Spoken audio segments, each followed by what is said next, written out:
क्या आप भी एक महिला हैं और आपकी शादी हो चुकी है और आप भी हर रोज अपनी मांग में सिंदूर लगाती हैं? और क्या आपका सिंदूर भी आपकी नाक पर गिर जाता है? अगर हाँ, तो सिंदूर से जुड़े हुए यह सभी नियम आपको जरूर पता होने चाहिए। और ऐसा कह रहे हैं खुद बागेश्वर धाम के बालाजी सरकार यानी कि हमारे पंडित धीरेन्द्र कृष्ण शास्त्री जी महाराज। तो अगर आप भी जानना चाहते हैं कि नाक पर सिंदूर गिरने से क्या होता है, तो इस वीडियो को अंत तक जरूर देखिएगा और हमारे चैनल को सब्सक्राइब कीजिएगा।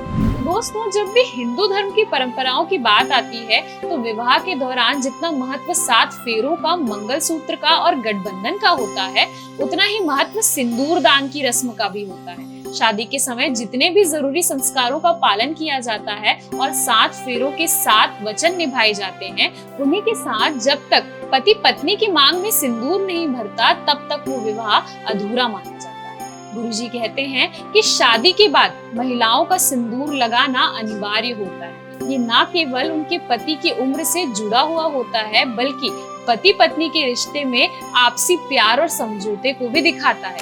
एक तरीके से कहा जाए तो मांग में लगा हुआ सिंदूर विवाहित महिला की पहचान होता है। और अगर शास्त्रों की तरफ देखा जाए तो सामुद्रिक शास्त्र में भी सिंदूर महिलाओं के श्रृंगार का एक अहम हिस्सा बताया गया है और साथ ही सिंदूर से जुड़ी हुई कई बातों का जिक्र भी किया गया है।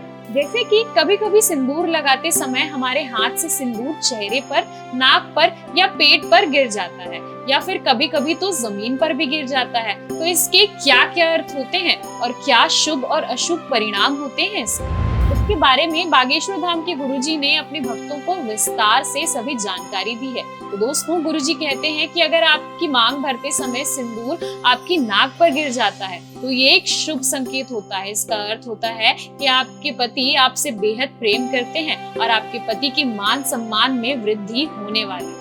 दोस्तों, गुरुजी कहते हैं कि विवाह के दौरान अगर सिंदूर दान की रस्म निभाते समय दुल्हन की नाक पर सिंदूर गिर जाए तो उसे कभी भी साफ नहीं करना चाहिए। ऐसा करना अशुभ माना जाता है, क्योंकि जितनी देर वह सिंदूर दुल्हन की नाक पर रहता है, उतने जन्मों का प्रेम पति पत्नी के बीच में बना रहता है। तो सिंदूर को नाक से ना पूछें। इसी के साथ अगर आपके पेट पर भी कभी सिंदूर गिर जाता है तो यह भी शुभ संकेत माना जाता है। इसका संकेत आपके बच्चों से होता है। तो कभी सिंदूर लगाते समय अगर आपके पेट पर गिर जाए तो आप समझ लीजिएगा कि आपके बच्चे आपसे बेहद प्रेम करने वाले होंगे। और इसी के साथ गुरुजी ने ये भी बताया है कि अगर सिंदूर जमीन पर गिर जाए तो इसके क्या परिणाम होते हैं।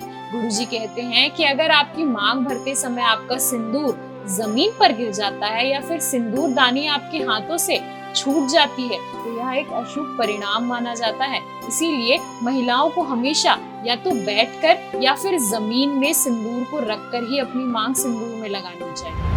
वहीं अगर पूजा करते समय आपके हाथ से सिंदूर गिर जाता है या जमीन पर फैल जाता है तो यह घर में होने वाले कलेश और विवाद का संकेत हो सकता है। इस बात का खास ख्याल रखें। वहीं अगर कभी सिंदूर आपके पैरों पर गिर जाए तो यकीनन यह किसी यात्रा का योग है, लेकिन यात्रा शुभ होगी या अशुभ इसका अंदाजा नहीं लगाया जा सकता। साथ ही गुरुजी ने सिंदूर लगाने के कुछ नियम भी अपने भक्तों को बताए हैं। गुरुजी कहते हैं कि शाम के समय में स्त्रियों को कभी भी अपनी मांग नहीं भरनी चाहिए और अगर कभी आपका हाथ से सिंदूर जमीन पर गिर जाता है तो गिरे हुए सिंदूर को आप बरगद के पेड़ के पास रखाइए, क्योंकि बरगद का पेड़ चिरंजीवी माना जाता है। इससे आपके पति की उम्र बढ़ती है।